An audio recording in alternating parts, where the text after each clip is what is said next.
ધર્મ છે એ સીધો સાદો સરળ છે કે જે ઘડીએ જે પલે જે સમયે આપણને જે પાત્ર ભજવવાનું આવે એ પાત્રને પૂરો ન્યાય દઈ જાવ. હા શાસ્ત્રીજી, અમે ઘણી વખત જાહેરમાં કહું છું કે અમારું આ સ્ટેજ છે ને એ વ્યાસપીઠ છે. જો આની મર્યાદા જાળવી અને અહીંથી બોલવામાં રજૂ કરવામાં આવે ને, અહીંથી બોલેલી વાણી સિદ્ધ થાય. આ વ્યાસપીઠ જેટલું સિદ્ધ થાય. બાપુ ગોવિંદ બાપુ, 2 દાખલા આપો.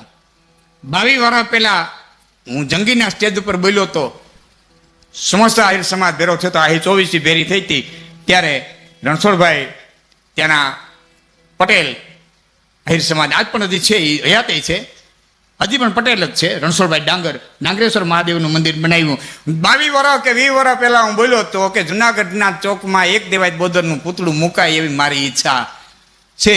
અને એ વાત ફરતા ફરતા ફરતા ફરતા છેલ્લે સિદ્ધ થઈ. જુનાગઢમાં તો મુકાણું, પણ કેટલાય ગામની માલિકો મુકાણું. એ પછી 15 વર્ષ થયા છેલ્લે કહેતો આવતો હતો કે હિન્દુના દીકરાને ગીતા વાંચતા આવડતી હોવી જોઈએ. સ્ટેજમાંથી હજી 15 વર્ષ થયા કહેતો આવું, હિન્દુના દીકરાને ગીતા વાંચતા આવડતી હોવી જોઈએ. હવે સરકારે સાંભળ્યું કે દ્વારકાધીશે સાંભળ્યું, જેણે સાંભળ્યું એને પણ 6થા ધોરણથી 12મા ધોરણ સુધી ગીતાજીને અભ્યાસક્રમમાં દાખલ કર્યા. આ 2 વાત તો સિદ્ધ થયા પછી હું એક ત્રીજી વાત લઈને નીકળ્યો છું. માતાઓ બહેનો બેઠા એટલે ખાસ આજ મોટા મોટી સળગતી સમસ્યા હોય તો દીકરાનું માગું લઈને જાવ એટલે હમાવાળા તરત એમ કે અમારો હમણાં વિસ્તાર નથી, પણ તઈ કેદી છે કયો તે દી આવ્યા 3 વર્ષ થયા તો કયો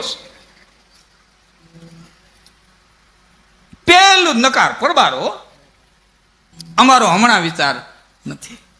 પણ એમાં પાકું થઈ જાય શરત મુકાય. એમાં દીકરી ગામડામાં નહીં રહી, એમાં દીકરી શહેરમાં રહે, વાડીએ નહીં જાય, મજૂરી નહીં કરે, થાણવા હિંદા નહીં કરે, આ નહીં કરે, તે નહીં કરે, ફલાણું નહીં કરે, ઢીકણું નહીં કરે, શરતું મુકાય. એમાં જેટલા બાપા ને માયું બેઠા છે એ બધાને કહું, તમે વિધાતા છો, તમે વિધાતા છો, તમે લેખ લખ્યા, તમે એના ભાગ જોયા છે.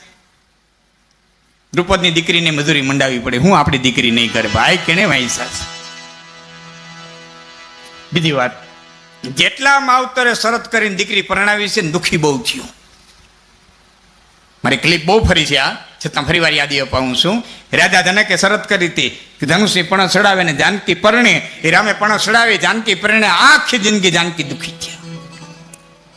બાપુ ત્યાં સુધી મારા કવિઓ એમ કે છે, સીતા અને સરિતા 2 દીકરીઓ એવી જન્મી જગતના પટમાં બાપને ઘેરેથી નીકળ્યા પછી કોઈ દી બાપને ઘેરે ન ગઈ. એક સીતા જનકોથી નીકળ્યા પછી કોઈ દી જનકપુર ન ગઈ. એક સરિતા નામ નદી હિમાલયમાંથી નીકળીને ગંગા સાગર વહી ગઈ, પાછી કોઈ દી હિમાલય ન ગઈ. 2 કોઈ દી બાપના ઘરના પાછા જાડવા જોયા નહીં. દ્રુપદે પ્રતિજ્ઞા કરી, માછલીની આંખ વીંધીને મારી દ્રૌપદી પરણે, અર્જુને મીંધી પરિણા. આખી જિંદગી દુઃખી થયા. દમયંતીના બાપે પ્રતિજ્ઞા કરી, જેની માથે હંસલી કળા ઢોળે એને દમયંતી પરણે, નળ માથે ઢોળી દમયંતી પરિણા. નળ અને દમયંતી આખી જિંદગી દુઃખી થયા. એમ પુરુષોમાં એવી ઘટના કરી. શાસ્ત્રીને ખબર હોય, પુરુરવા ઉર્વશીના લગ્ન થયા, શરત મુકાણી, ઘેટા હાંચવવાના. એનો એ પુરુરવા દુઃખી થયો. જ્યાં જ્યાં શરતી લગ્ન થયા છે ત્યાં દુઃખ સિવાય કઈ હાથમાં આવ્યું નથી. હારું ઠેકાણું જોઈને દીકરી દેવી એ માવતરની ફરજ છે. અમારે કાબુ પટેલ ઘણી વખત કહેતા, ભાઈ ફલાણ ઠેકાણ દીકરી દઈ દો ને, ગોઠણે ગોઠણે જાહેર છે કે ગોઠણે ગોઠણે જાહેર છે ની ના નથી, પણ કડે કડે કંકાસ હતી. દીકરી જાહેરને હું માથામાં મારવી? સારું ઠેકાણું જોઈને દીકરી દેવી બાપની ફરજ છે, પણ એક વખત દઈ દીધા પછી બહુ દીકરીના જીવનની માલિકર માવતરે માથાનો મારવા જોઈએ, બહુ માથાનો મારવા જોઈએ. એના નસીબ ઉપર એમ છોડી દેવી છે. અને એટલા માટે હવે 2 મિનિટ ભાઈઓનો સમય લઉં છું, બહેનો માટે. એમાં ખાસ યુવાન દીકરીઓ બેઠી છે, એને ટાણે જે મોબાઈલો વાપરે છે એના માટે 1-2 મિનિટનો પ્રસંગ હું કહું, પછી મારે જે કંઈ આપની વાર્તા કરવી છે, વાતો કરવી કરે. 2 મિનિટ. યુવાન દીકરીઓ જે મોબાઈલ વાપરે છે એમાં જે હામાં મેસેજો મોકલતા હોય એને માટે 2 મિનિટનો એક સમય લઉં છું. સાધુ થયા પછી ભરતરીએ 3 શતક લેખા આપતો, વિદ્વાન છો ખૂબ જાણ્યા હોય ને આપણે સાહેબ શતકો વાંચ્યા હોય, ન વાંચ્યા હોય એટલા યુવાનોને કહું કે વાંચવું, આવું બધું વાંચવું જોઈએ. હા, હિન્દુસ્તાનનો એક સાધુ અમેરિકાની અંદર જઈને કહે કે પ્લીઝ ગીવ મી 100, નથી કહેતા I can change the world. મહેરબાની કરીને મને હો નથી કહેતા આપો તો દુનિયાનો નકશો ફેરવી નાખું. એમ સ્વામી વિવેકાનંદજી કહેતો હોય અને હિન્દુના દીકરાને ખબર ન હોય નથી કહેતા કોણ, નથી કહેતા કેવડો, નથી કહેતાની હું તાકાત, એનું ક્યું શાસ્ત્ર, એ આપણી કઠણાઈ ન કહેવાય? મારી દીકરીનો પ્રસંગ કેવો છે, પછી હું આની પર થોડી વાત કરું. તો આ 3 શતક લખ્યા ભરતરીય સાધુ થયા પછી એમાંના નીતિ શતકનો બીજો શ્લોક તમે નીતિ શતક ખોલીને વાંચી લેજો. બીજા શ્લોકની માલિક ભરતરી લખે છે કે હું પિંગલાને ચાહું, પિંગલા અશોપાળને ચાહે, અશોપાળ ગણિકાને ચાહે, ગણિકા મને ચાહે. ફરી વાર આવ્યું ને અમરફળ. અમરફળ આવ્યું એટલે જે વસ્તુ આવે અમૂલ્ય વસ્તુ, જ્યાં પ્રેમ હોય ને લૂંટાઈ દેવાની ઈચ્છા થાય, એ અમરફળ પિંગલાને દીધું. અતિશય ચાહતા હતા, પિંગલાને દીધું. પિંગલા અશોપાળને દઈ આવી, અશોપાળ ગણિકાને દઈ આવ્યો.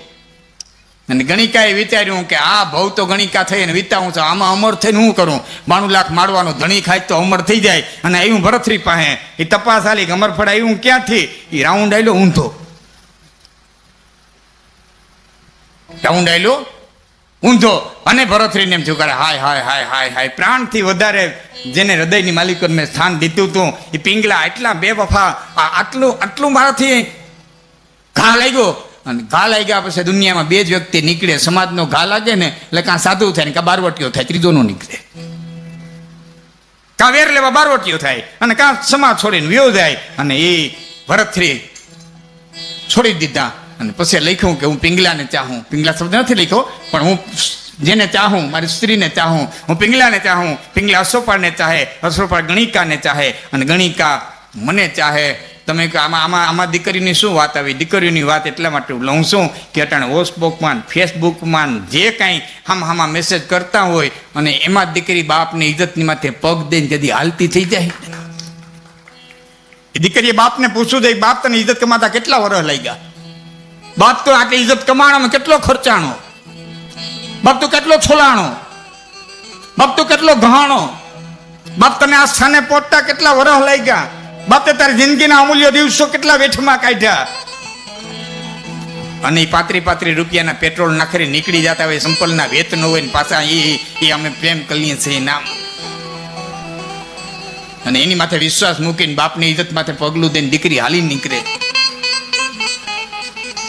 વિચાર કરવો જોઈએ, બાપ હું કેની દીકરી છું? મેં પ્રસંગ ભરતરીનો એટલા માટે લીધો, ભરતરી અને પિંગલાએ જો ન કરી ગયા હોય તો 35 રૂપિયાના પેટ્રોલિયા હું કરી દેવાના હતા? હું ખોટે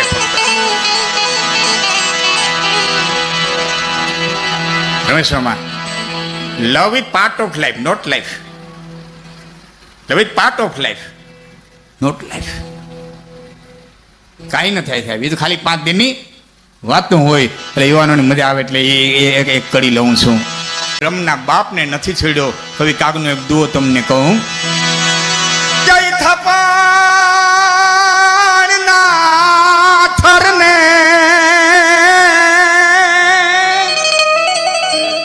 બોલો પરમે હરે પૂગો નહીં. ઓમ દશરથ દીકરને પછી કાંધે ન ચડ્યો ઈ કાગડા. પણ આમાં દશરથ દીકરને અરે રે બોલી કાંધે ન ચડ્યો ઈ કાગડા.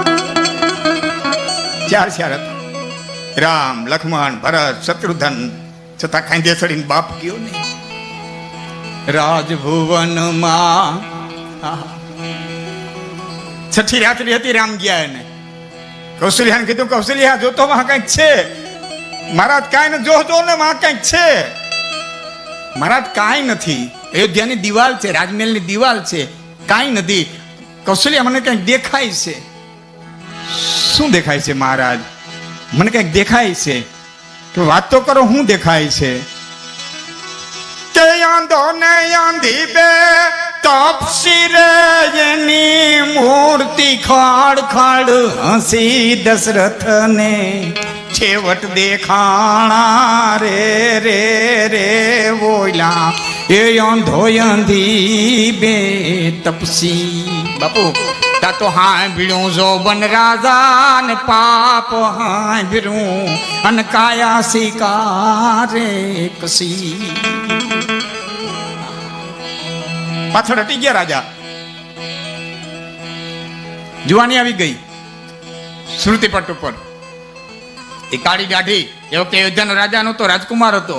એ ખંભે બાણ, એક જંગલ, એને ખલી રાત, એ બડબડ બડબડ બડબડ બડબડ અવાજ, અને શબ્દ વેથી બાણ, એ મારવું, એ ચીસ પડવી, ધોળીને જાવું.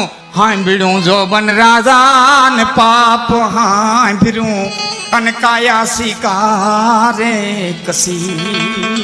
તત શબ્દ વેદની તીસો સંભળાણી, શબ્દ વેદની એ તીસો સંભળાણી, અને મૃત્યુ આવ્યું એ ધસી દશરથને.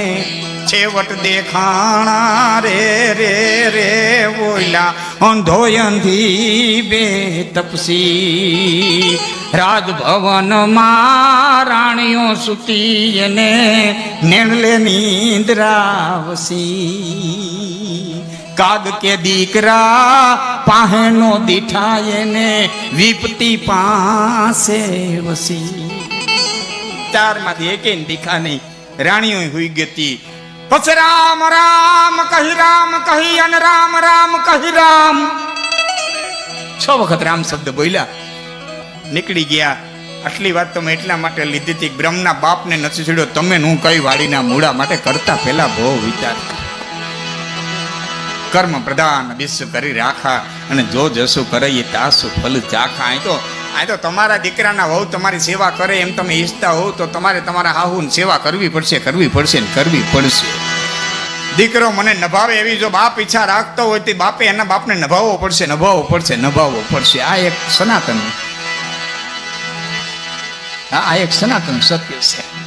હા, બહુ જૂની વાત છે ને, મને યાદ આવે છે. ઘણા વર્ષ પછી વાત કરું છું, યાદ આવે છે.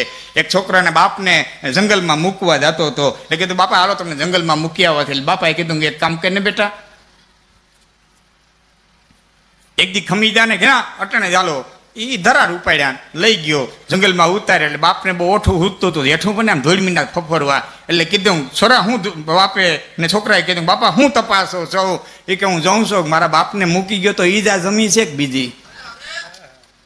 એ જ આવીને ઊભું રહીએ એમાં કે હોગા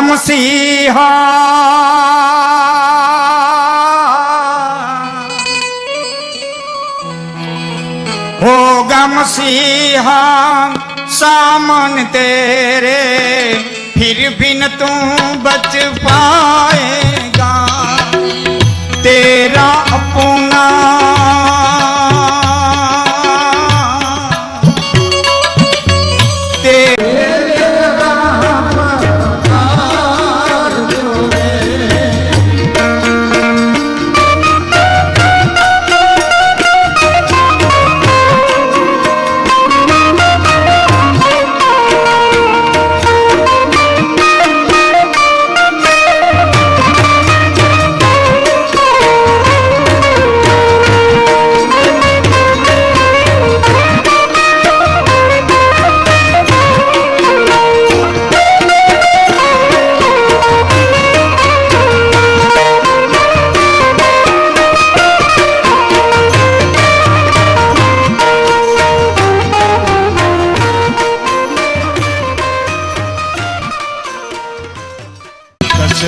वादे प्यार वफा सब बातें हैं बातों का क्या कोई किसी का नहीं ये झूठे नाते हैं नातों का क्या कसमें वादे